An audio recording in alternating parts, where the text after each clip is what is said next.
Today, I'm going to tell you a story that has been told many times with lots of variations over the past 100 years or so. But the version of the story that I'm going to tell you is actually the original version that was published in 1907 in the Chicago Tribune newspaper. Now, since its publication, lots of people have taken this original story and kind of embellished details and made it more spooky.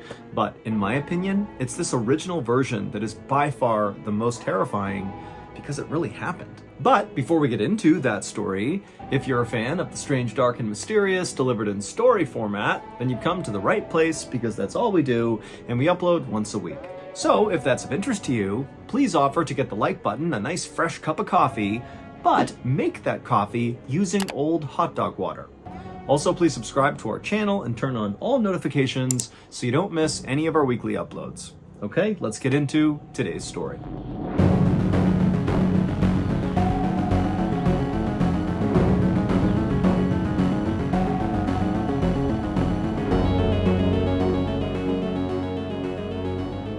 One evening in the middle of March of 1907, a sailor named Nels Nelson stood at the bow of this big Russian steamboat called the Perrier, and he looked out over the Pacific Ocean with a very worried look on his face. The sun was starting to go down, and Nels was afraid of what the night might bring. About a month earlier, the Perrier, the boat that Nels was on, had left Hong Kong and begun its long journey to California, where Nels and the rest of the crew would offload all their hemp and machinery. And just that day, the Perrier had passed by Honolulu, Hawaii, which meant they were nearly to their final destination. Now, their long voyage thus far had been quiet, but now Nels just couldn't help feeling like their luck was about to run out.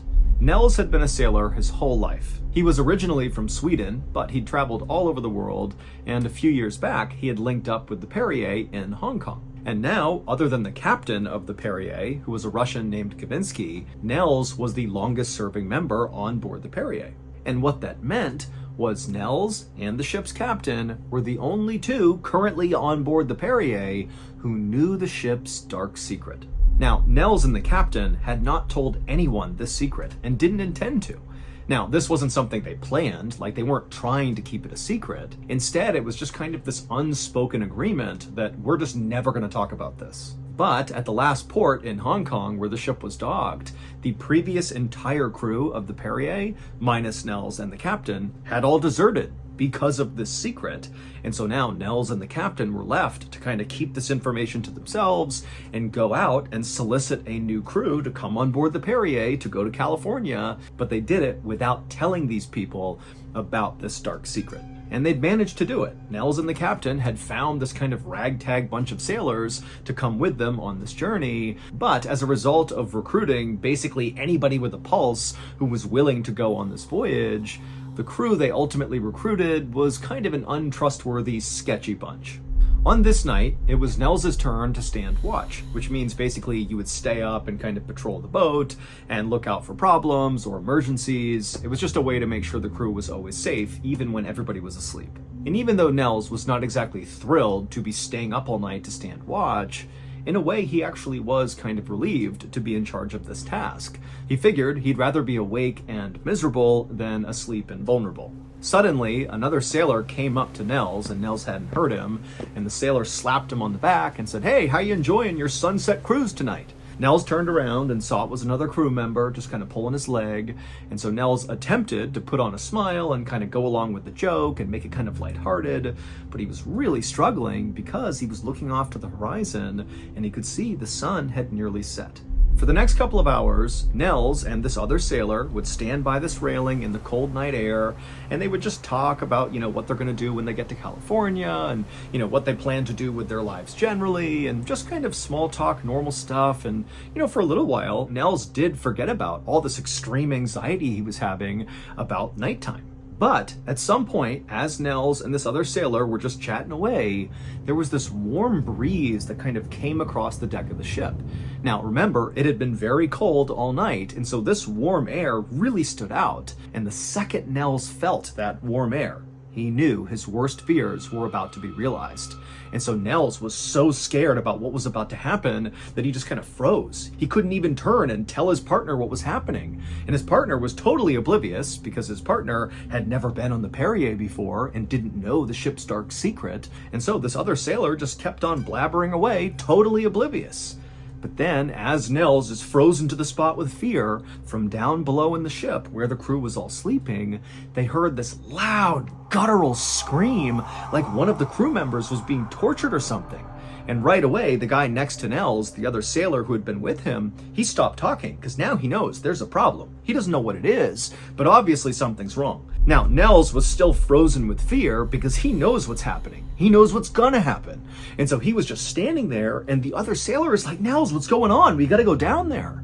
But it wasn't until more screams began coming out of the berthing area down below that Nels kind of snapped out of it, and he was like, all right, come on, we gotta go. And the two of them, they went bombing down the steps down into the berthing area, and they went into the first compartment where these screams were coming from. And when Nels and his partner walked into this room, they looked and they saw two of their crew members were sitting on one of the bunks, just completely rigid, as if they were totally stiff. And the two of them were just screaming as loud as they possibly could in perfect unison, but it was like they weren't there. It's like their eyes were staring off into the distance and they couldn't control their bodies. Now, Nels knew what was going on here, but the partner didn't. And so the partner's looking at Nels like, what's going on here? And Nels just turned to him and said, look, I think we can quarantine them. Help me move them. And so this partner has no idea what Nels is doing. He doesn't understand what's going on, but he kind of jumped into action with Nels. And Nels and this guy, they grabbed these screaming crew members who were totally stiff, and they remained stiff as Nels and the other sailor dragged them out of the room, down the hall, and they put them in what's called the hold, which is kind of like a jail cell on board a ship. It's where sailors who misbehave get sent to. And so it's a place you can put things and lock the door and they don't come out again. Nels' thinking was, if we can take these affected crew members and quarantine them in the hold, maybe, just maybe, this won't spread to the rest of the crew. But as soon as Nels had shut and locked those two men inside of the hold, it was like the entire ship erupted with screams as the entire crew, minus Nels and his partner, just began screaming like mad. It was like the ship was total chaos. And so Nels and the crew member, they began running down the hall trying to figure out where the screaming was coming from. But before they knew it, the rest of the crew were streaming out of their rooms into the hallway, just screaming and running their way upstairs to the top deck. And so Nels began telling himself, stay calm, it's okay, it's not happening to you yet. But then it felt like someone had reached up inside of Nels' chest and was squeezing as hard as they could. It was like his body was being possessed by something, and then he felt this pressure building up inside of him, and then it was like, without even trying, suddenly the loudest scream that had ever come out of Nels came out of his mouth, and he was completely powerless to stop it. And seconds later, Nels, screaming at the top of his lung, along with his partner, who was also screaming, they joined the stampede of other screaming crew members running their way up to the top deck.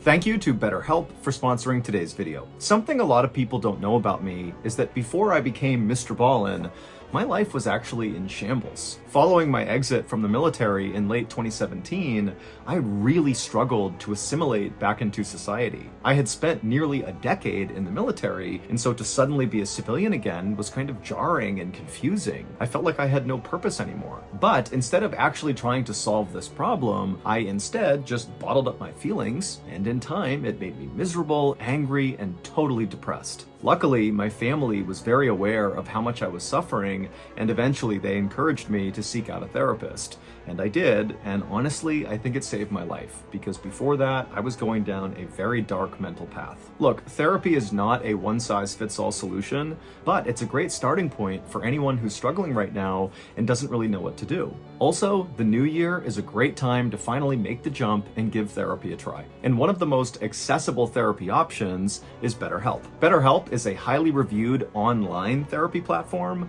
which means you can get the help you need right from the comfort of your own home. Get matched with a BetterHelp therapist after filling out a brief survey online. Then it's up to you how you speak to your therapist, whether it's through messaging, phone, or video calls. Also, you can switch therapists at any time at no additional cost. Go to our sponsor, betterhelp.com/MrBallen for 10% off your first month of therapy with BetterHelp and get matched with a therapist who will listen and help. Okay, back to the story.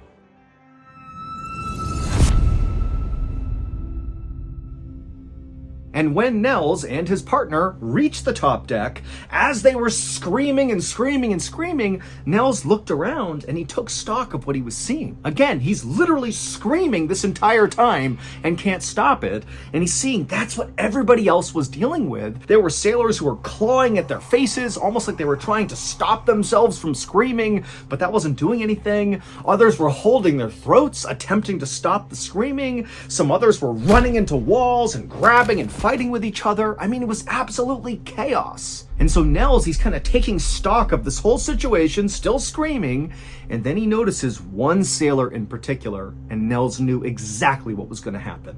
That one sailor, who Nels did not know well, he was one of the sketchy crew members who were picked up in Hong Kong, he stopped screaming. And Nels could tell because there was this look of absolute calm over this sailor's face. And he was down on all fours, almost like an animal, right out in the middle of the top deck. And Nels, as he continued to scream, watched as this young, now very quiet sailor started to move across the deck like an animal. And as he did, he got faster and faster, like he was galloping on all fours, and he was headed straight for the railing of the ship. Now, Nels, in his conscious mind, he knew what was going to happen next, and he wanted to stop it, but just like he couldn't stop his own screaming, he was powerless to stop what was about to happen to this young man. And sure enough, Nels watched in horror as this galloping young sailor went full speed to the railing and then just leapt clear over it and splashed into the water below. And the second he hit the water, it was like everybody on the ship broke out of their trance. The screaming stopped, and it was eerily quiet. And one by one, each of the crew who had kind of broken out of their trance now began looking around, having no idea how they just wound up on the deck and what was even going on. And they looked at each other to try to figure out, like, do you know what just happened? But nobody knew. And then this very tense silence was broken when one of the crew members who had seen that young man gallop and leap over the side, this crew member, he yelled, "Hey, man overboard, someone jumped over." And it was like that was the thing that everybody was going to focus on. We're going to forget about this absolute craziness that just happened, and we're going to try to rescue this guy. But despite lowering down rowboats and paddling around for nearly an hour and yelling out for this guy and turning their ship around over and over again, they never found him. He never made a single noise, nothing. He just vanished into the night. And that was it. And so after about an hour of searching, the search was called off, and this sailor who had leapt over the edge was declared dead. And once he was declared dead and the rest of the crew were all back on board the Perrier, standing on the top deck, looking around like, what just happened? Nels and the captain looked at each other and nodded, because they knew they would have to tell the crew what just happened. They would have to share this ship's dark secret. And so Nels and the captain told the crew the big secret, and the crew was obviously horrified, but considering they had just been through the entire experience, they weren't exactly surprised. They just hoped that, this night was the only night this craziness would happen. But the following night, the same thing happened. Everybody screamed, went crazy, ran up to the deck, somebody leapt overboard. The next night, same thing happened as well. The next night, so 4 nights in a row of this, the captain just could not take it anymore, and when he heard that first scream echo through the ship, the captain grabbed a pistol, put it to his head, and fired. In early April, the Perrier finally reached San Francisco, California, where the crew was supposed to offload their hemp and machinery. By this point, one of the sailors, whose name was Padaman, had assumed command of the ship, but by this point, the crew were very close to mutiny. They did not want to be on the ship anymore. They didn't care who was in charge. And in fact, once the Perrier got even just within sight of land, there were 9 sailors still on board the Perrier who stole one of the rowboats, lowered it down to the water, and just paddled to land to get away from the Perrier as fast as they could. They didn't even ask to be paid. They just wanted to get away. Nels and the few remaining crew members on board the Perrier docked it in San Francisco, California. They unloaded the hemp, and then the crew actually got back on the Perrier and set sail again and sailed to Santa Monica, California, which was not a very far distance, where they would offload the machinery, so the rest of their haul. And actually on the morning that they were supposed to actually dock in Santa Monica, the crew's cook leapt overboard to his death at 2 a.m., and the crew barely reacted, because by this point, this was just commonplace on board the Perrier, people going crazy and jumping over to their deaths. And so once the Perrier was docked in Santa Monica and all the cargo was offloaded, Nels and the rest of the crew just left it there. They totally abandoned it and just left. And the Perrier would remain totally abandoned in this dock in Santa Monica until a reporter from the Chicago Tribune newspaper found out about what had happened on board the ship and the fact that now it was totally abandoned, which seemed so creepy, and he decided to dig into this, and ultimately he published the story that I'm telling you right now. Here is the Perrier's dark secret that both Nels and Captain Gavinsky knew all too well. 3.5 years earlier, on a night in the fall of 1903, the Perrier docked in what was then called Bombay, but what is now known as Mumbai, India. And on this particular night, some of the crew members of the Perrier decided they wanted to leave the boat and go have some fun. So a few sailors and an officer hopped on one of the rowboats on board the Perrier, they lowered it down to the water, and they paddled to shore. And apparently, this group of guys had a great time on shore, but at some point, the officer apparently killed a guy on land. Who knows what it was about? Nobody knows. The reporter from the Chicago Tribune couldn't figure it out. But the rumor goes the officer killed someone, and when they came back to the ship that night, the officer was bragging about killing this person and even making jokes about it. Now, we don't know if this story actually happened, and we also don't really know if this is the seminal event that prompted what would become the dark secret of the Perrier. But very shortly after that officer had killed someone, the Perrier had left Mumbai and they were out at sea and it was very cold, but then suddenly the crew remembered this warm air wafting over the boat, and then screams rang out from inside as the crew began going totally crazy. This was the first appearance of the Perrier's dark secret, which sailors on board the Perrier actually just referred to as the Thing.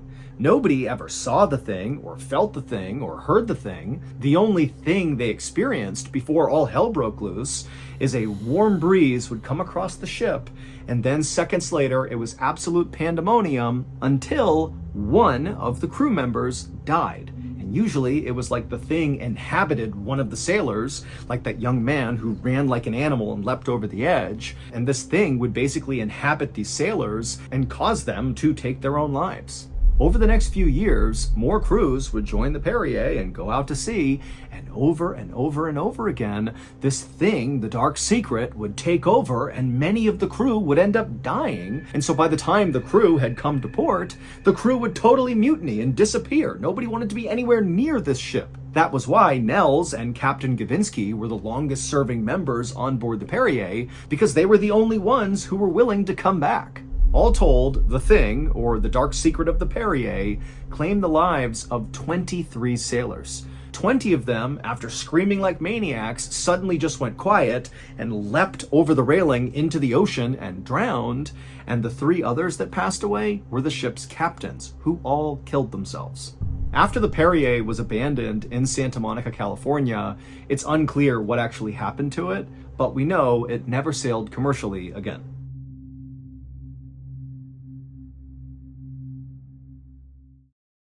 One night, in a cemetery in Alabama, this woman was visiting her sister's gravesite, and her sister had passed away when she was only 6 years old. And so this woman had really never gotten over that. And so as she's sitting by the gravesite, she begins to hear what sounds like kids laughing and playing and singing songs. But it's the middle of the night and she's in a cemetery, and so she was very confused by this, and so she decided to go investigate. So she got up and began walking through the cemetery towards the sound of these voices, and sure enough, on the other side of the cemetery was a kid's playground, and it was full of kids playing and singing and laughing. And this woman is like, what are these kids doing here? It's the middle of the night. But before she could figure out what was even going on, she heard a scream behind her. She turned around and saw nothing, but then when she turned back around, all the kids were gone. And so this woman is totally horrified. She fled the cemetery, and then that night when she was laying in bed kind of going over what happened, at the foot of her bed, she thinks she sees something moving. And so she looks down her bed, and slowly the head of a child appears at the foot of her bed and stares directly at her. To hear what happens next and hear the rest of this terrifying story, you gotta go check out the latest episode of Ballen Studios' new amazing podcast called Run Fool, hosted by Rodney Barnes, and that episode is called Dead Children's Playground. You can find Run Fool on any podcast platform anywhere, it's free, and new episodes of Run Fool drop every single Tuesday. So go wherever you find your podcasts, look up Run Fool, and check out Dead Children's Playground. So that's going to do it. If you enjoyed today's story, be sure to check out our podcast called the MrBallen Podcast, where we have hundreds of stories, a lot like this one, but many of them are only available on the podcast. Again, it's called the MrBallen Podcast, and it's available on Amazon Music.